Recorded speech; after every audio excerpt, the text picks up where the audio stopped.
avec l'exposé de Jean Bernard, qui va nous parler des 20 ans du club, de l'histoire de l'anesthésie et de la réanimation. Bien, l'histoire dans notre spécialité. Qu'est-ce qu'il y avait avant 99? Il y avait quelques personnes comme Jean Lassner et puis Marie-Thérèse Cousin avaient commencé son DEA en 1995. Il y avait quelques articles dans les cahiers d'anesthésiologie, mais c'était assez peu nombreux. Là-dessus, en 99, sous l'influence de quelques passionnés, on a créé le club d'histoire de l'anesthésie-réanimation. Et là, je rends hommage à Géry Boulard, qui était le président de la SFAR à cette époque-là. Maintenant, il est décédé. Et Géry Boulard nous a dit, créez un club, vous pourrez participer à la journée des clubs. Et la journée des clubs, je vous signale qu'elle était gratuite pour tous les gens qui rentraient dans ces clubs. Donc, première réunion en 99 et première exposition de matériel, d'appareils anciens d'anesthésie qui s'est faite. Alors, les objectifs du char, c'est créer la mémoire de l'anesthésie-réanimation, diffuser les travaux des anciens, conserver les matériels et les lieux, collecter et raconter les expériences, participer aux réunions scientifiques et transmettre le savoir aux plus jeunes. Alors, voilà la première réunion, je ne vais pas vous la lire, mais c'est le programme de la première réunion, tout le monde y a participé et il y avait 150 personnes. Bien, la première exposition, c'était sur les appareils d'anesthésie et vaporisateurs de 46 et c'était la première et tous les gens étaient étonnés de voir tous ces matériels qui existaient, qu'on avait retrouvés, grâce notamment à Pierre Viars qui avait commencé un musée à la Pitié-Salpêtrière. Alors, qu'est-ce qu'on a fait depuis 20 ans?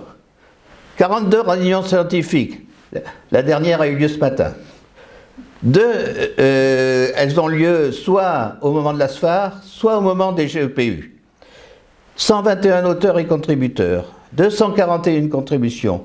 Et il y a plein de thèmes, et ça, si vous pouvez les voir, tous ces thèmes, vous les trouverez sur le site dans lequel on mettra les vidéos qui sont faites actuellement.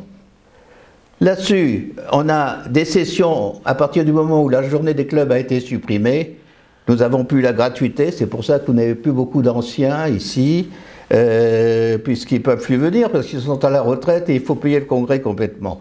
Donc ils ne viennent pas, donc c'est dommage.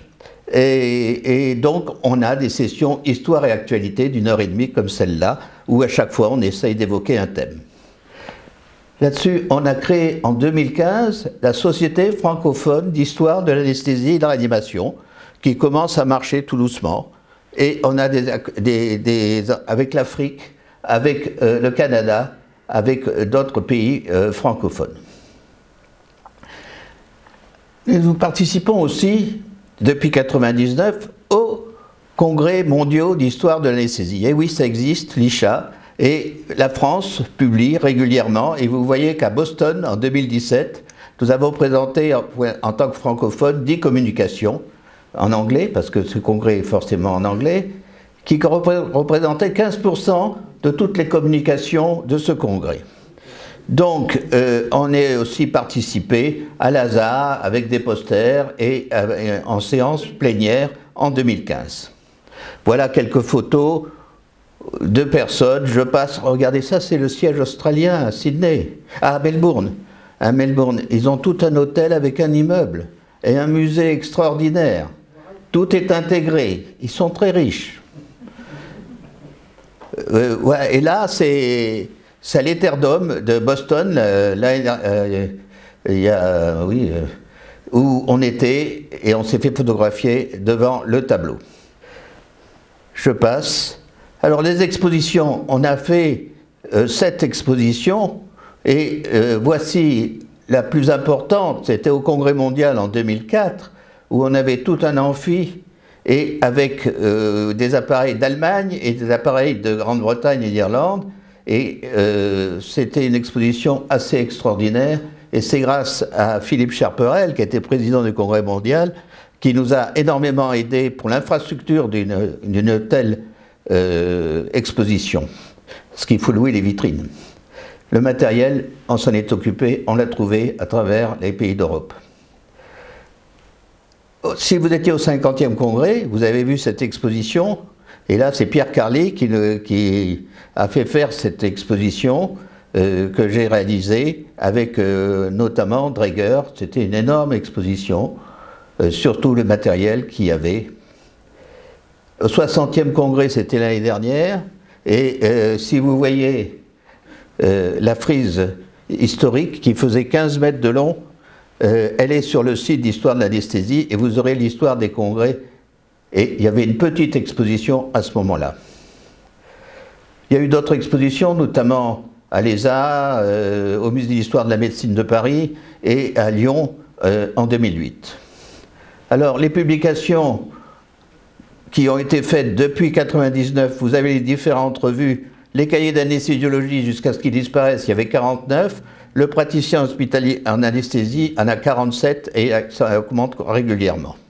Donc c'est publié aussi, on fait aussi des enregistrements de sessions et des témoignages des anciens, et puis on est contacté régulièrement par CIMES pour France 2, France 5, et puis France Culture, où on parle, où on essaye de raconter l'histoire de l'anesthésie et de la réanimation. Les ouvrages, en 2005, c'est les instruments d'anesthésie et réanimation qui représentaient l'exposition de 2004. Le livre de Marie-Thérèse Cousin, qui est tout ce qui est depuis l'origine jusqu'en 1965, 2 tomes, c'est une véritable Bible. Marguerite Zimmer, c'est plus technique, c'est sur les appareils jusqu'au 19e siècle. Et puis Bruno Chaffagnac a mis en exergue 2 personnages, Raymond Deleuze à Lyon et Ernest Kern, qui est un personnage assez extraordinaire. Enfin, on a écrit dans le livre international d'histoire de l'anesthésie le chapitre sur l'anesthésie en France avec David Baker et Marie-Thérèse Cousin et moi-même. Et puis, nous avons sorti les 3 livres qui représentent notre histoire moderne de l'anesthésie de 1945 aux années 2000, avec un premier tome sur l'anesthésie-réanimation, un deuxième sur le SAMU et le 3e sur la réanimation. Ces 3 livres sont toujours d'actualité.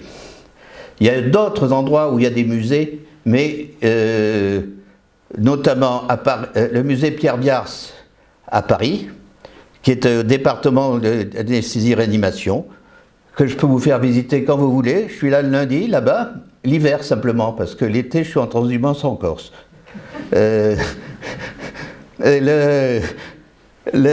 Besançon, un très beau musée, dans un endroit assez exceptionnel, qui est tenu par M. Nédart, qui a vraiment... Le problème, c'est que vont devenir ces musées quand ces personnages vont disparaître. Moi-même y compris. Et Bruno Chavagnac, à la faculté de Lyon, a créé toute une alvéole dans le musée d'histoire de la médecine de Lyon. Donc, le site, il a été créé en 1999, immédiatement après la création du club. Donc, on avait des différents noms et on a été d'abord hébergé par invivo.net chez le docteur Journois.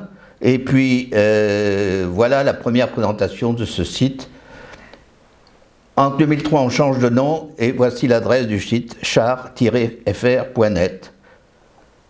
Voilà la nouvelle présentation en 2013. Et en 2016, nous avons encore changé de présentation.